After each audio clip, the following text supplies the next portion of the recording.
കളിക്കളത്തിൽ ഒരുപോലെയാണ്. ഒറ്റ നോട്ടത്തിലല്ല, പല നോട്ടത്തിൽ പോലും ഇവരെ മനസ്സിലാക്കാനായിട്ട് ഭയങ്കര ബുദ്ധിമുട്ടാണ്. Welcome to the yellow wave podcast presented by ക്രേവിൻ. എൻ്റെ കൂടെയുള്ളത് ഐമനും അസറുമാണ്.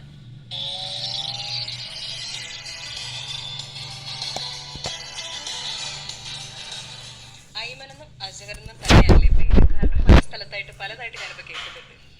ആ മുഹമ്മദ് ഐമൻ, മുഹമ്മദ് അസർ എന്നാണ്. പക്ഷേ കുറേ പേര് പറയണത് ഐമാൻ, ഐമീൻ എന്നൊക്കെയാണ്. പക്ഷെ ഐമൻ എന്നാണ് കറക്റ്റ്. അസറിന്റെ അസർ എല്ലാവരും, പക്ഷെ പിന്നെ പേര് മാറും, അസാർ അങ്ങനെയൊക്കെ എല്ലാവരും പറയും. പക്ഷെ എന്തായാലും കുഴപ്പമില്ല, മനസ്സിലായി. സ്നേഹത്തോടെ വിളിച്ചോട്ടെ എന്നുള്ളത്. നിങ്ങളെ രണ്ടുപേരെയും ഞാൻ ആദ്യം കാണുന്ന സമയത്ത് എനിക്ക് നിങ്ങളുടെ ആരെയും കണ്ടെന്ന് എനിക്ക് അറിയാൻ മേല, ഇപ്പോഴും എനിക്ക് പറ്റത്തില്ല.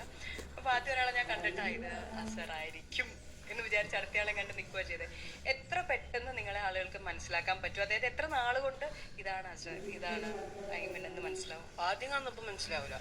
പിന്നെ നമ്മള് ഒരാഴ്ച ഇപ്പൊ പ്ലേയേഴ്സ് ആയാലും ആദ്യം അവർക്ക് മനസ്സിലാവില്ല.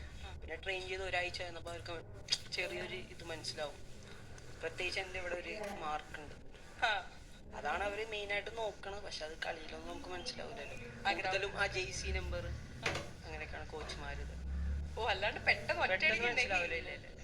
അപ്പൊ ഈ അങ്ങനെയുള്ളത് ഭയങ്കര അഡ്വാൻറ്റേജ് ആണല്ലോ. കാരണം വീട്ടിലൊക്കെ ചെറുതായിരിക്കുന്ന സമയത്തൊക്കെ ഇതൊക്കെ പിന്നെ ആയിരിക്കില്ല ഈ പാടൊക്കെ കിട്ടിയേ. കുഞ്ഞായിരിക്കുന്ന സമയത്ത് ഇത് ഉണ്ടാകത്തില്ലല്ലോ നിങ്ങളെ? ഇല്ല, ഇവന് ചെറുപ്പത്തിൽ എത്രയോ എത്രയോ 5 മാസം ഇങ്ങനെ നമ്മൾ നടക്കൂല. ആ ടൈമിൽ ഇവൻ ടെറസിൽ വീണിട്ടുണ്ടായി. അപ്പോഴാണ് ഈ പാട് വന്ന് ഇങ്ങനെ പോയി വീണ്. കുസൃതിയായിരുന്നായിരിക്കണോട് ആ പ്രായത്തിൽ വീണെങ്കിൽ. അല്ല, എന്റെ ശരിക്കും എന്തായി ശരിക്കും ഇവൻ ഇല്ല. ഉമ്മ എപ്പോഴും പറയണേക്കാ ഏകദേശം മരിക്കണ്ടെന്തോ ഓൾമോസ്റ്റ്. കാരണം ഞങ്ങളുടെ നാട്ടിൽ എന്ന് പറഞ്ഞാൽ അവിടെ എമർജൻസി ആണ് അവിടെ എന്ന് പറഞ്ഞാൽ ഇവിടത്തെ പോലെ ഹോസ്പിറ്റലൊന്നുമില്ല.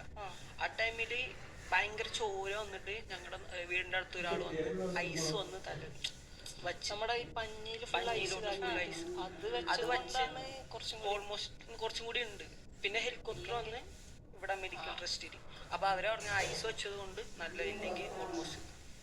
അപ്പൊ ഞാനിത് കളിക്കലത്തിൽ ഏതോ പരിക്കാണ് റീസെന്റ് അപ്പൊ അന്നേ ദൈവത്തിന്റെ അനുഗ്രഹം കിട്ടി എത്തിയ ഒരാളാണ്. പേടിച്ചു പോയി കാണുമല്ലോ ജനിച്ചപ്പോൾ മുതൽ തന്നെ.